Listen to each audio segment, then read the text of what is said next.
My name is Nick Kane, and until recently, I thought I had it all figured out. I owned a multi-million-dollar tech company, had a beautiful home in the suburbs of Seattle, and a wife, Elizabeth, or Ellie, as I called her, who, at least on the surface, seemed like the perfect partner. For 5 years, we were the couple everyone envied, the ones who seemed to have it all. But perfection is a lie. Ellie had always been the life of every party. She was charming, witty, and knew how to turn heads. I loved that about her at first, but over time I noticed how her charm began to feel like a performance, not just for others, but for me. Subtle cracks started forming. She'd laugh a little too hard at other men's jokes during company events. She'd avoid my gaze when I tried to talk about our future. The breaking point came on our 5th anniversary. I'd planned an elaborate evening. A private dinner overlooking Puget Sound, a diamond bracelet tucked inside a velvet box, and heartfelt words prepared to remind her of what we had built together. Instead of the gratitude or love I'd hoped for, she looked at me with something I couldn't quite place: disdain. "Nick," she said, her voice clipped and dismissive, "you've always been so predictable." Predictable. That word stayed with me, gnawing at my confidence like a parasite. I laughed it off that night, but the cracks widened. Over the next few weeks, Ellie became more distant. She'd stay late at the office, claiming deadlines or urgent projects. She'd turn her phone screen away from me when texts came in.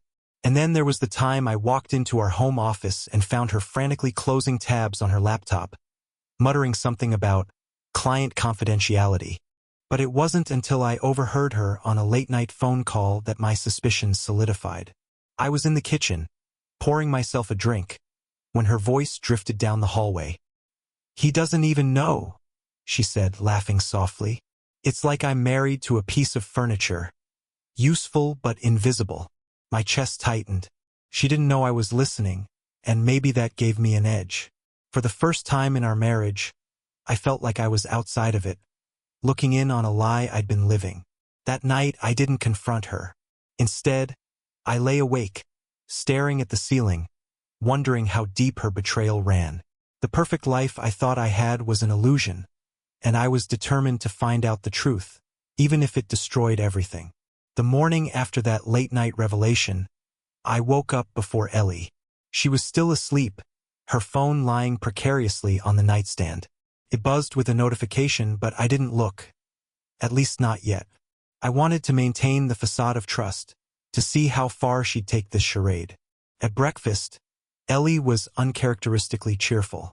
She hummed as she poured herself coffee, the kind of lightheartedness she hadn't shown me in months.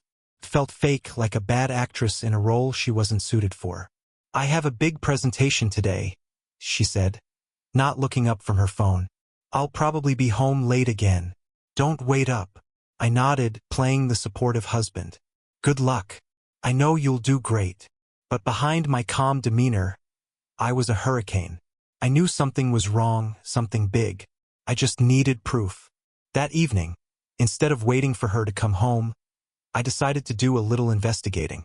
Ellie had mentioned she was working late at the office, but when I drove by her building, the parking lot was nearly empty. Her car wasn't there. I parked down the street and called her. She didn't pick up. A minute later, I sent a text. "How's work? Need me to bring you dinner?" Her reply came almost instantly. "Busy with the team. Thanks, but I'm fine." A bold-faced lie. I drove home, heart pounding, and waited for her. When she finally walked through the door around midnight, her makeup was slightly smudged, and the scent of expensive cologne clung to her clothes. One that wasn't mine. "Long night?" I asked casually, watching her closely. "Exhausting," she sighed, kicking off her heels. "I'm going to shower and crash." She didn't even look at me. I spent the next few nights observing, piecing together a pattern. She'd leave the house early, claiming morning meetings, and return late, always with vague excuses about work. Her phone was now password protected, and she never left it unattended. But the breaking point came a week later. That night, Ellie was unusually drunk when she came home. She slurred her words as she stumbled into the living room, her heels clattering against the hardwood floor. You think you're so smart, don't you? She said, swaying slightly. Her eyes were cold, a stark contrast to her usual warmth. What are you talking about? I asked, keeping my voice steady. You think I don't see it? The way you try to control everything. But guess what, Nick? She laughed bitterly. You're nothing. Just a pathetic little man with too much money and no spine. Her words hit me like a freight train, but I stayed silent. And you know what else? She continued, leaning closer, her breath reeking of alcohol. I've been seeing someone who actually makes me feel alive. Gerald. You know him, don't you? My senior partner. I clenched my fists, my pulse pounding in my ears. But Ellie wasn't done. God, you should see the way he looks at me, like I'm the only woman in the world. Not like you, sitting there like a piece of furniture. She laughed again, cruel and sharp. You're nothing, Nick. Nothing. She didn't know. Didn't realize the truth that would soon destroy her carefully constructed fantasy. Gerald was nothing more than an employee in my company, one of hundreds under my authority. Ellie had no idea that I owned the very building she walked into every day. That night, as she passed out on the couch, I sat in silence, staring at her. My mind was no longer clouded by pain or betrayal. It was clear, razor sharp. This wasn't just a betrayal of our marriage. It was a challenge. And I accepted. The morning after her drunken confession, Ellie woke up with no memory of what she'd said. Or at least she pretended not to remember. She stumbled into the kitchen, bleary-eyed and groaning, mumbling something about a headache. Rough night? I asked, placing a steaming cup of coffee in front of her. She gave me a weak smile, one that didn't quite reach her eyes. Yeah, sorry if I was loud or anything. I nodded, hiding the storm brewing inside me. Don't worry about it. Inside, though, I was anything but calm. Her words from the previous night played on repeat in my head. Gerald makes me feel alive. I needed to know just how deep this betrayal went. After Ellie left for work, I logged into my private systems. Owning a tech company had its perks, and I wasn't above using them for answers. Within minutes, I had access to her work emails and schedules. And there it was, Gerald Woods. His name appeared in countless emails, some professional but others were blatantly personal. Flirty subject lines. Attachments marked as private. My stomach churned as I opened one particularly damning email. Last night was incredible. I can't stop thinking about you. Can't wait to see you again. Gee. I leaned back in my chair, my hands gripping the armrests. Anger burned in my chest, but so did something else. A grim satisfaction. Now I had proof. Next, I turned my attention to Gerald. He was a senior partner in the legal department, someone I had approved for promotion years ago. His record was clean on the surface.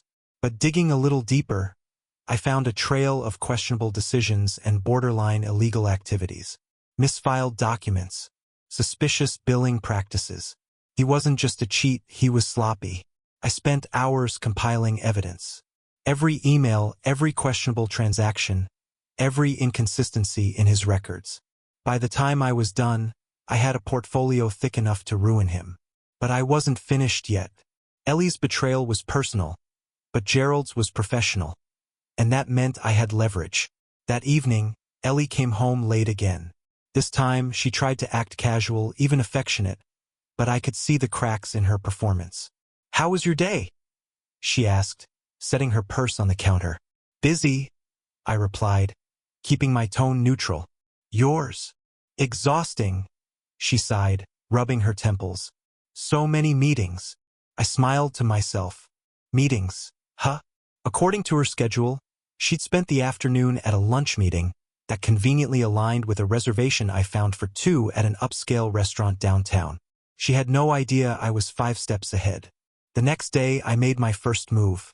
I called an emergency meeting with my board of directors, presenting the evidence against Gerald.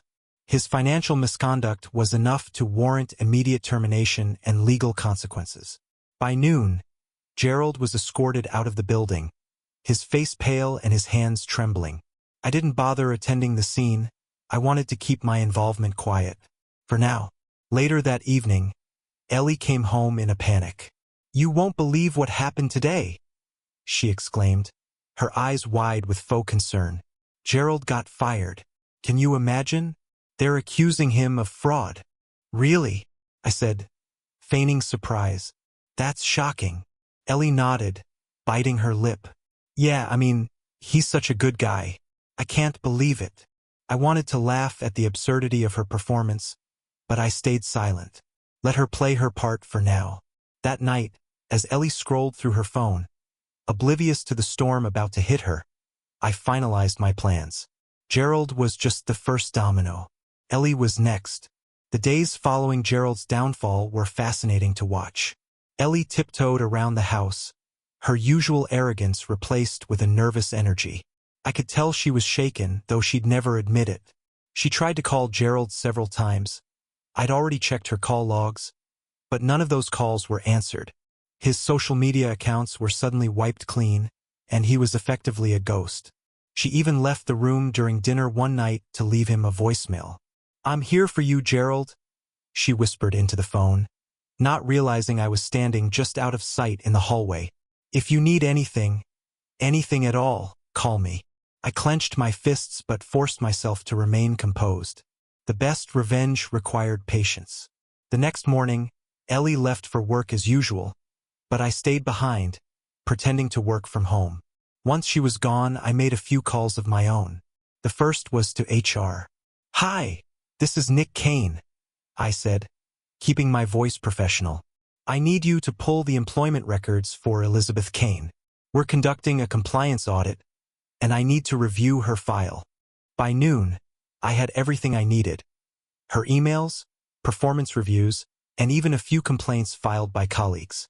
Apparently, Ellie wasn't as beloved at the office as she claimed to be. The second call was to the building's legal team. "I'll need a full audit of her department," I instructed. "Focus on improper use of company resources. No one's above scrutiny." By the end of the day, I had uncovered enough to put Ellie in the same precarious position as her lover. Unauthorized expenses, misuse of company time, and even an incident where she'd forwarded confidential documents to an external email address, likely Gerald's. That evening, I prepared dinner. Ellie seemed surprised, even a little suspicious, but she sat down at the table and played along. "This looks nice," she said, eyeing the roasted salmon and steamed vegetables. "I thought we could use a quiet night," I replied, pouring her a glass of wine. "You've been so stressed lately." She gave me a tight smile, taking a sip. "Yeah, work's been crazy." I nodded, keeping my expression neutral. "I heard about Gerald. Must have been tough for you, losing a senior partner like that." Her fork froze midway to her mouth. "Yeah, it was a shock. People like him always slip up eventually," I added, my tone casual. "It's only a matter of time before their secrets catch up to them." Her eyes flicked to mine, searching for something. Suspicion, maybe, fear, but I didn't give her anything to latch onto. That night, as Ellie slept, I listened to the voicemails she'd left Gerald. They were desperate, pathetic even. She begged him to call her, promised to help him fix everything. But Gerald wasn't coming back, and soon neither would Ellie. The next morning, while Ellie was at work, I put the final part of my plan into motion. I emailed her department head, requesting an urgent meeting. "I've come across some troubling information," I wrote. "I believe it warrants immediate attention." Within hours, Ellie's office was in chaos. Security escorted her out while her colleagues stared in disbelief. She called me from the parking lot, her voice frantic. "They've suspended me," she cried. "They said there's an investigation into my emails." "Nick, I don't understand what's happening." I pretended to be shocked. "That's unbelievable." "Did they say why?" "No, they just told me to leave until further notice. This has to be a mistake." "Don't worry," I said calmly. "I'm sure it'll all work out." But we both knew it wouldn't. That night, Ellie came home in tears. She clung to me, begging for comfort, but I stood stiffly, barely able to conceal my contempt. "Why is this happening, Nick?" she sobbed. What did I do to deserve this? I didn't answer. Instead, I gently pulled away, letting her cry alone in the dark. She thought her world was falling apart by chance. She had no idea I was the one pulling the strings. Ellie's suspension threw her into a tailspin. She spent her days pacing the house, frantically checking her phone for updates from her office, and calling anyone she thought might help clear her name. But no one answered. Not her colleagues, not her manager, and certainly not Gerald. I, on the other hand, played the dutiful husband. I offered her hollow reassurances, made her tea she barely drank, and stayed busy with work in my home office.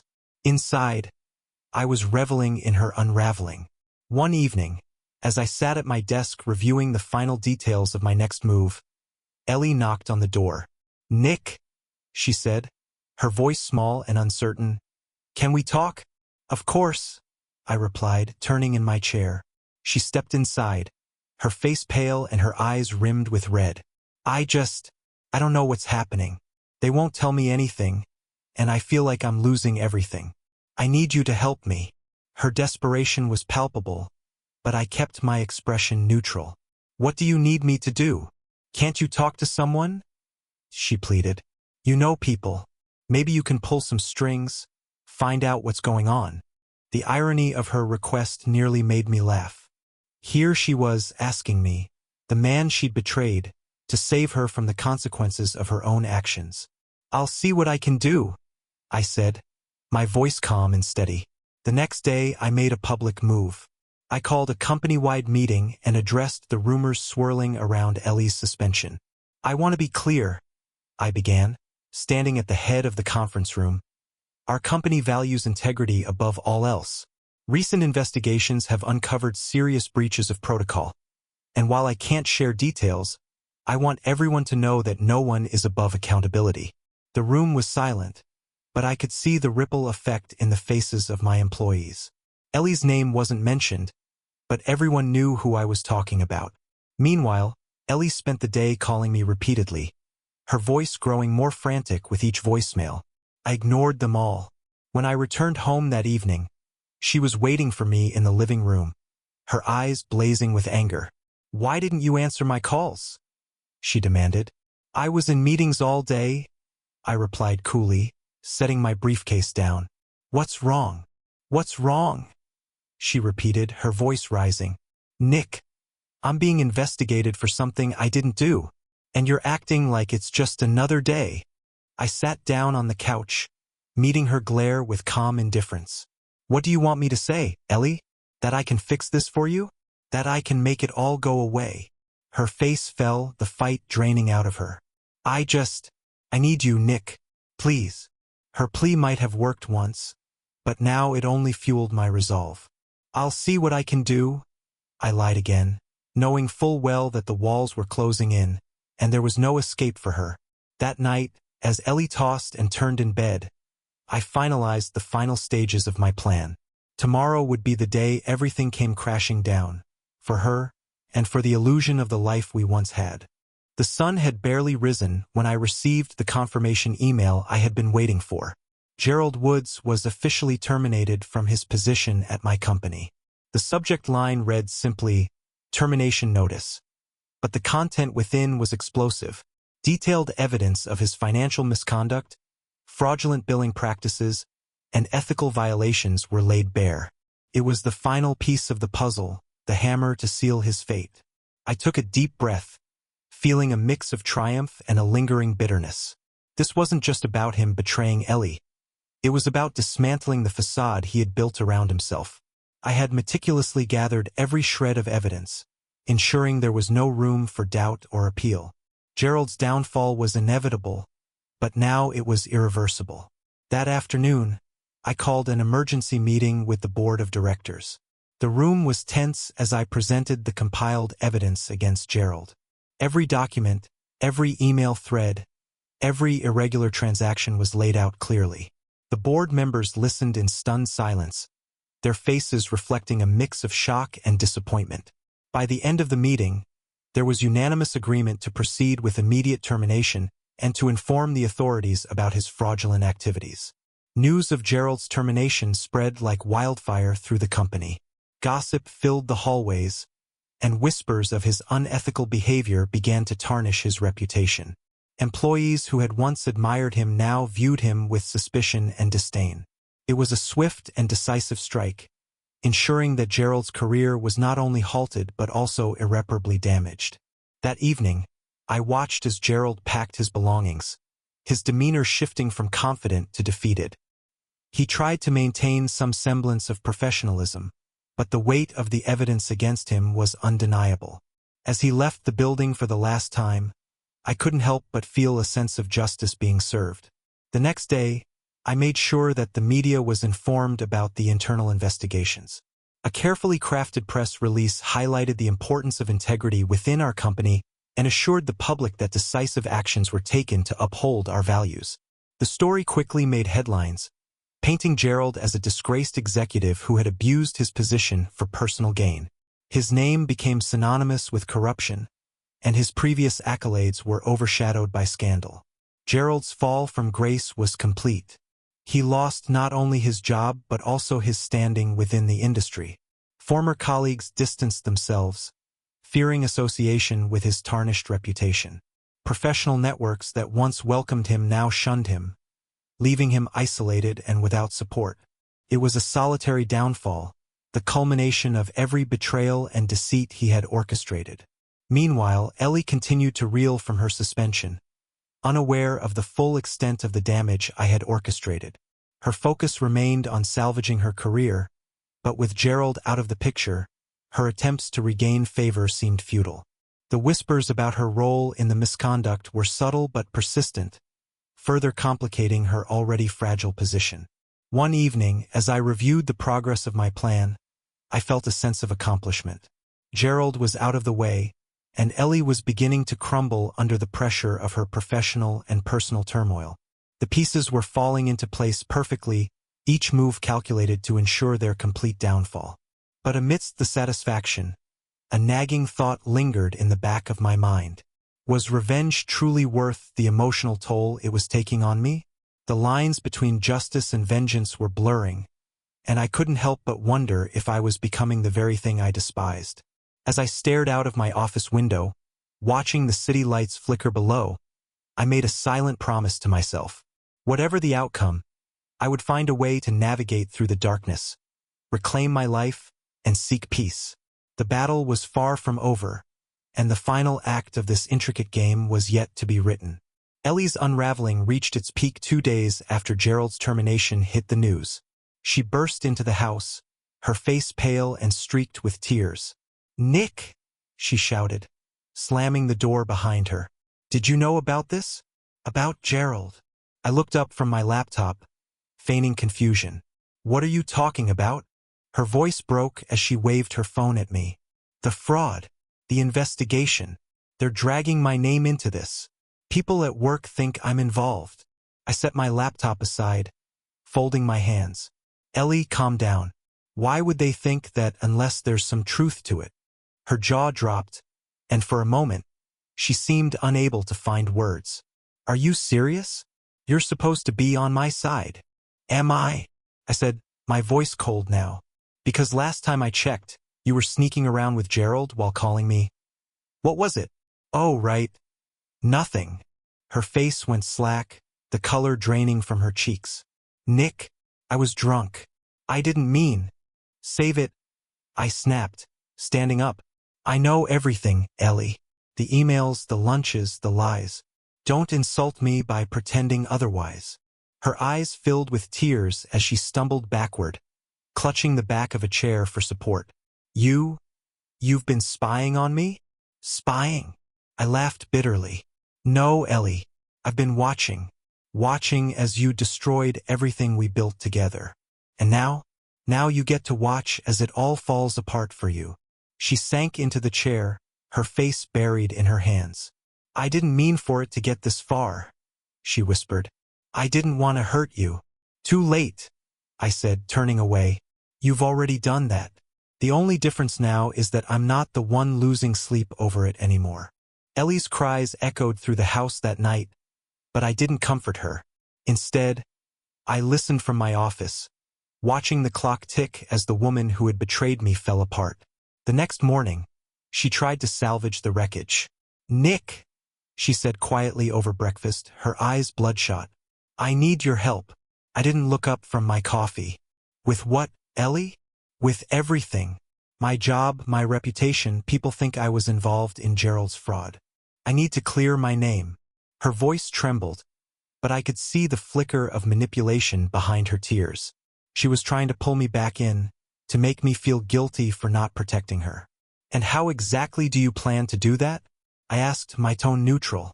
"I don't know," she snapped, her mask slipping. "You're the CEO. You could talk to them, explain that I'm innocent. They'd listen to you." I leaned back in my chair, studying her. "You think I should vouch for you?" "Yes. I made mistakes, Nick, but I didn't break the law. You know that." Her words hung in the air, and for a moment, I let the silence stretch. "No," I said finally, my voice steady. "I don't think I will." Her face twisted in shock and anger. "Why? You're my husband. You're supposed to stand by me." "Am I?" I said, standing up and leaning over the table. "Was I supposed to stand by you when you called me trash? When you laughed about how Gerald made you feel alive? Tell me, Ellie, was I supposed to support you while you were tearing me apart behind my back?" Tears streamed down her face as she stammered for a response. "You've burned every bridge, Ellie," I said, my voice cold. "And now you expect me to rebuild them for you? That's not how this works." She fell silent, her hands trembling as she realized the depth of her isolation. For the first time, Ellie Kane had no one left to turn to. Ellie's desperation turned into paranoia. She spent hours locked in the bedroom, calling anyone who might listen, but her pleas were met with silence, or worse, polite indifference. I watched from the sidelines as she unraveled further. Her once pristine appearance became disheveled, her confidence replaced with a frantic, almost feral energy. One evening, she confronted me again, this time more desperate than before. "Nick," she said, blocking my path as I headed to my office. "I'll do anything. Just please help me fix this. I'm losing everything." Her voice cracked, and for a fleeting moment, I saw a glimmer of the woman I had once loved. But it wasn't enough. "You already lost everything, Ellie," I said, brushing past her. "You just didn't notice until now." She followed me into the office, her voice rising. "This isn't fair. I made a mistake, but I don't deserve to have my life destroyed." I turned to face her, my patience worn thin. "Fair? You want to talk about fair? You betrayed me, Ellie. You lied, cheated, and treated me like I was nothing. And now you're upset because the consequences are catching up to you." Her anger dissolved into sobs as she sank into the nearest chair. "I didn't mean for it to end like this," she whispered. "But it has," I said firmly. "And you have no one to blame but yourself." Over the next few days, Ellie's situation worsened. The investigation into her misconduct intensified, and rumors about her affair with Gerald spread beyond the company. Her friends, those who had once flocked to her, distanced themselves, afraid of being tainted by association. The final blow came when her suspension turned into termination. She received the email while sitting on the couch, clutching her phone with trembling hands. "I'm fired," she whispered, her voice hollow. I glanced at her, my expression unreadable. "I'm sorry to hear that, but I wasn't." Ellie had finally hit rock bottom, and for the first time, she realized what it felt like to lose everything. Ellie's pleas took a new form after her termination. Voicemails and text messages filled with apologies and desperation. "Nick, please, I need you." One message began, her voice trembling. "I know I've hurt you, but I'll do anything to make it right. Please call me back." I listened to each message without responding, letting her words hang in the void. The Ellie who had once been so confident now sounded like a shadow of herself, her arrogance replaced with regret. One voicemail caught my attention. "I was wrong," she admitted, her voice breaking. "You didn't deserve any of this. Gerald used me and I let him. I see that now. Please, just give me a chance to fix things. I replayed it twice, marveling at how far she'd fallen. For a moment, I considered answering her call, but the weight of her betrayal anchored my hand. Ellie had chosen her path. Now she had to walk it alone. Weeks passed, and Ellie's messages slowed to a trickle. The once daily barrage of calls and texts turned into occasional voice memos. Quieter, more resigned. "I hope you're okay," one began. "I just wanted to say, I'm sorry for everything." Her voice lacked the desperation of before, replaced by a fragile acceptance. It was almost enough to stir pity. Almost. One night, I sat alone in the living room, staring at the empty wine glass in my hand. The house was quiet now, stripped of the tension that had defined the past months. I opened my phone, scrolling through Ellie's final messages. She was trying to rebuild her life, but without me or Gerald. Her once glamorous world had collapsed. She was a cautionary tale in our circles, her name spoken in hushed tones of gossip and ridicule. I deleted her messages without a second thought. The next morning, I stepped out into the sunlight, feeling lighter than I had in years. I had survived the betrayal, the lies, and the chaos. More importantly, I had reclaimed my sense of self. Ellie's story was over. Mine was just beginning. Would you have forgiven Ellie? Or does she deserve everything that came her way? Share your thoughts in the comments below, and don't forget to subscribe for more stories that dive deep into the dark corners of human relationships.